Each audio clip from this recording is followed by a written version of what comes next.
What does Nomadic Fanatic do when Diane is away? And one Canadian moves in while another one moves out.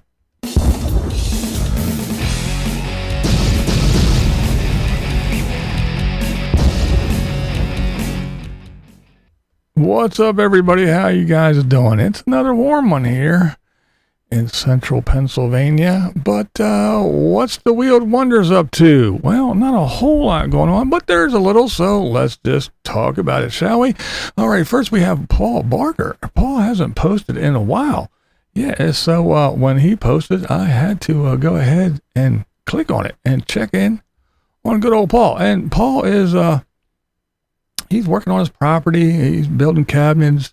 Well, they're living in the bus at the moment, and he seems to be working on his health and his fitness.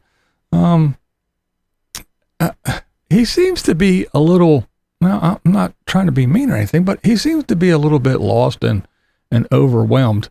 It just seems like with all the things that are going on, he's trying to get things figured out, that YouTube kind of went to the wayside, which it's not a big deal. I mean, YouTube can be a grind for some people. It just, if you don't keep up with it, we all know what happens. But yeah, so when life takes over and you got to do things, you got to do things. So, but he has, he's feeling a little bit bad because he had obligations with some, I don't know if you want to call them sponsors or whatever, but he was sent some things and he was supposed to do videos about, and he didn't in a timely fashion. But he's trying to slowly climb back into the YouTube thing. But again, he seems to be a little bit, you know, what you don't have that creative mindset when you're dealing with, you know, real life, not this phony YouTube bullshit, right? But it's good to see Paul, and I hope he figures something out. Even if he just pops on once a week or something, it's good to see Paul and see what's going on with him. All right, let's check in on the Canadians. All right, Linescrew won. Yeah, he made a little video, said he's about to be homeless.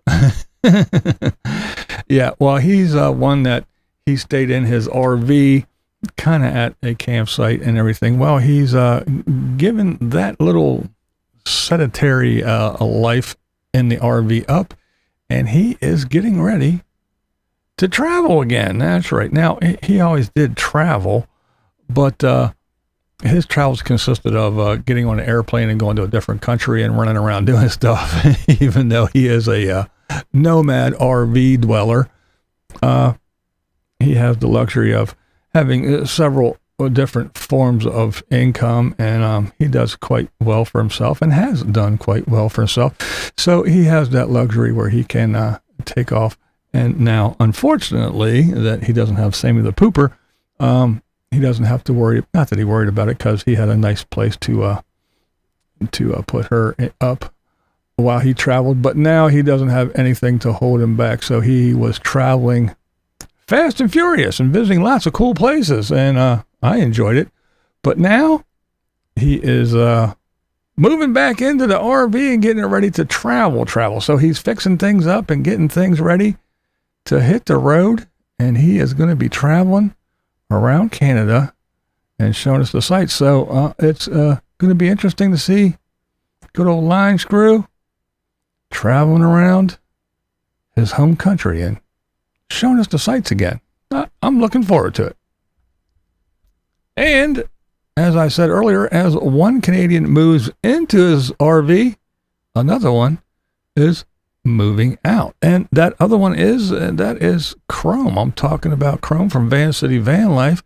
That's right. He finally got his van posted. It is listed for sale, and he is packing it up and moving his stuff out. That's right. He's getting his clothes out. He's getting his bedding. He's getting everything out of that thing and getting ready for it to go to the next owner. So, yeah. Like I said, good old Linescrew, he's fixing his van up, his RV up to move in to go travel, and Chrome fixed his up and moved out to get rid of it and go about his little merry way. All right, so that's going to do it for the Canadians. Let's pop back over here to the good old US of A and talk about Bunny from BunnyPlaysHere. What's up with Bunny? Oh, man, well, she had another tornado scare. Not too long ago, she had a tornado that was touched down really close to where she was. She wasn't in the path, luckily.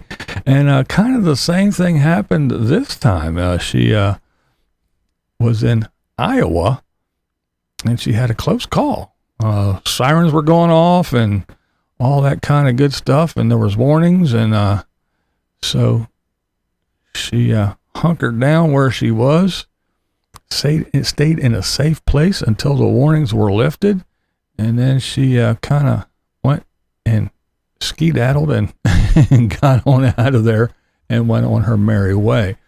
But luckily, again, she was in a place that was cool and a safe place to be.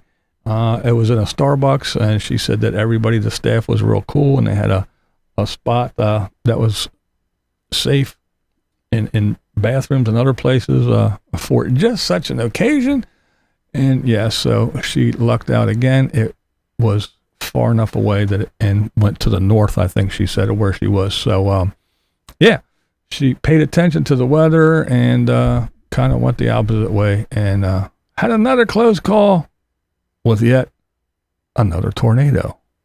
Watch out, Bunny. This is the second one, right? And not too long. So, but there you go. Keep an eye out, folks. Now, speaking of weather and bad luck, Tater. What is Tater doing now that Diana is away? You know what they say. While the cat's away, the mouse will play. Well, in this case, a kitty-filled bus and Tater, they hit the road. That's right. He said he cleaned the radiator again on the bus, and he packed up the kitties, and they went to the beach. That's right. Tater and a naughty bus full of kitties parked on the beach. They're hanging out. Tater's floating around, doing what Tater does. And yeah, so this is the second time he went down there, I do believe, without Diana. He was down there before. I think he was with on the motorcycle, I think, the first time or whatever. I could be wrong, but I do know he did take a little trip on his own by him little self. And as soon as Diana beat feet, got on the flight, he did a little work in the bus, and then he loaded up the kitties, and he went to the beach. So go ahead and be on the lookout for that video of Tater and the naughty bus playing in the sand. And remember, you don't have to agree with a damn thing I say here, right? Because that's never the point here. What is the point? What is the point, Paul? This is Blind Views, and that's the way I see it. What we do here is go back.